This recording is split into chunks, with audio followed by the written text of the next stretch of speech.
Hey guys, this is the new Garmin Epix Gen 2 which was released in January 2022.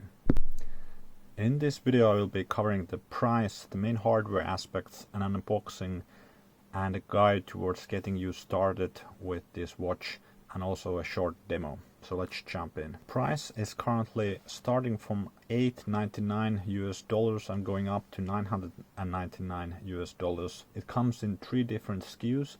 So the steel version is $899 and then there are 2 Sapphire versions which are priced at $999, with the difference being that one is white titanium and the other one is black titanium. To check the current price on Amazon, check the link below.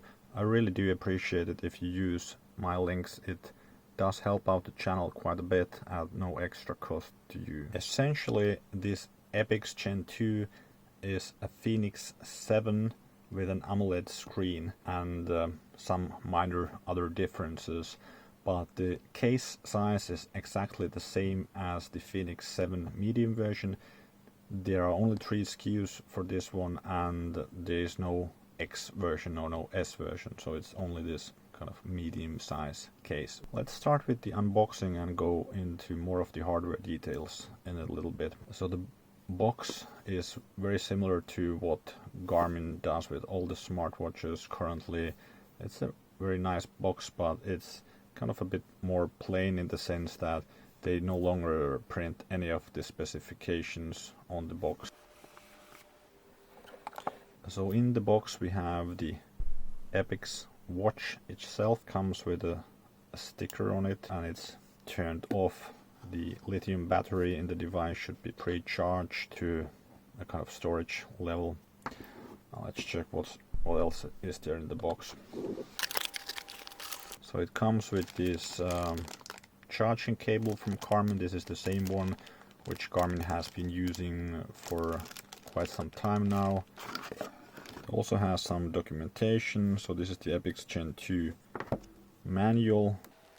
I will leave a link to the web version of the manual in the description. It also has some important safety and product information.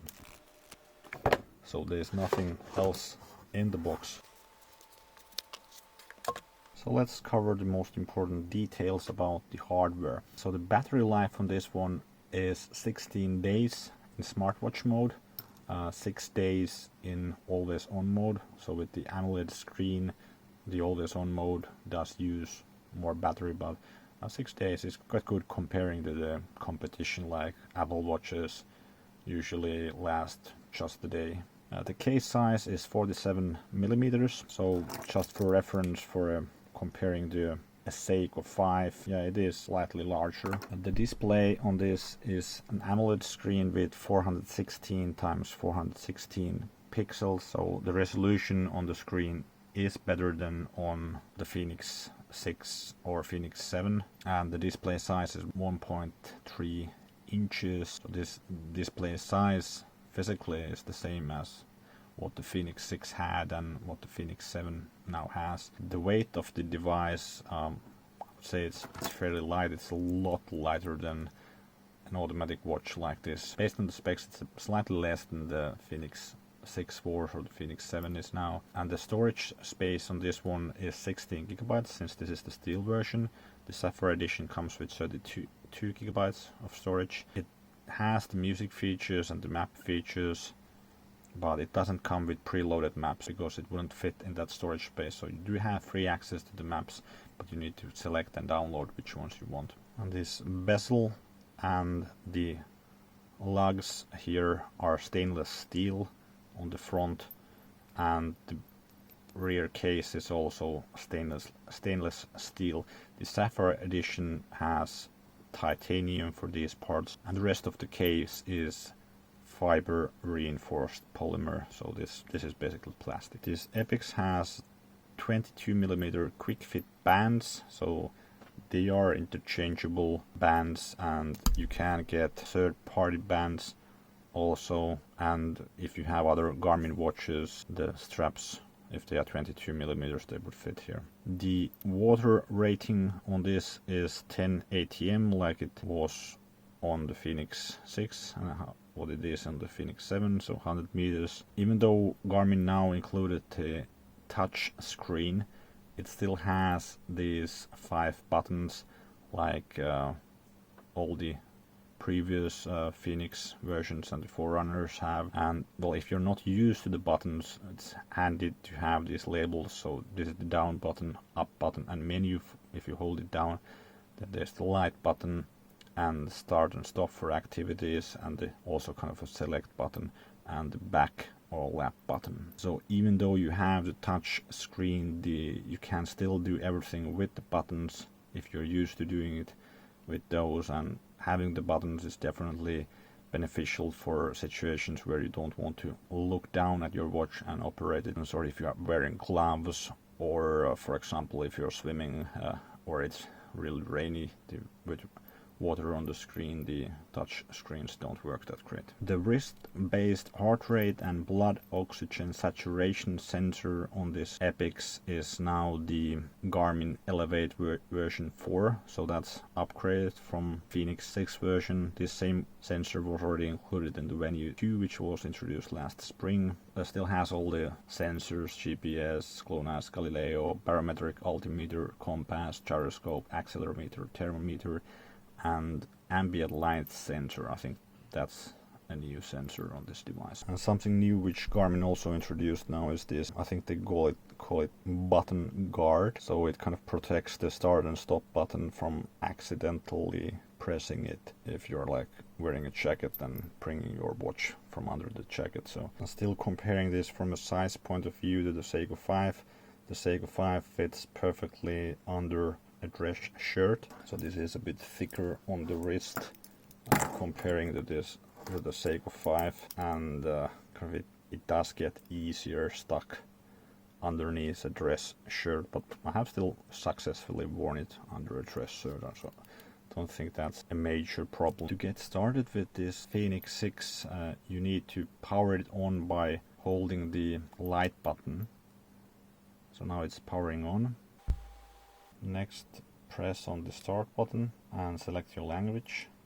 English for me. Pair with phone. Yes. So you need to install the Garmin Connect mobile app. This works with Android and iPhone. So let's do the pairing now on the iPhone. We need to go to More and down to Garmin Devices and Add Device. So now it's saying that ready to connect your Epix Gen 2. Okay, connected. Now it's showing me a pin code on the Epix. I'll enter that and select pair. So I'll allow it to show my notifications. I'll set it as my preferred tracker, replace. Now it's saying the setup is complete. I'll press on next. It will ask you for your typical sleep time. I think it remembers this from my previous setup. I don't want to receive notifications between those times. Next. Now it's asking to sync the device. Now it's saying all set, finish. Now we can still go forwards and set up the music, Garmin Pay and Wi-Fi and the Connect IQ store, but I'll leave a link in the description for information on setting these up. Okay, so for a quick user interface demo, we can swipe up and down to get to these widgets, and we can also use the up and down buttons to get to the widgets. So for those of you who are used to a Garmin watch, these will be very similar to what you are used to in the previous versions, but with the added screen resolution you might get more details on the screen. If you want to configure the device on the watch, you can hold down the menu key and then you can get into the settings here. Most of the things you can now configure on the smartphone with the Garmin Connect app, since this introduces the real-time sync feature, which is new. But you can also configure things on the watch. By holding down the light button you get to the controls. Start an activity, press the start button, then you can choose an activity like trail run and run. So now when we have selected our favorite activities, we can just start an activity by pressing the start button, and we need to press again on the start button, and now the activity is started. To charge the watch, plug in your USB cable to a regular USB charger or to your computer, and then just plug it in here on the back of the watch, and you can feel the device vibrating, and now it's saying it's at 85% and started charging. If you found this video helpful, please do consider subscribing for future tips on the Epix smartwatch and other smartwatch related content. Really helps out the channel quite a bit if you subscribe. I'm trying to hit that 1000 subscriber mark. Hope to see you in the next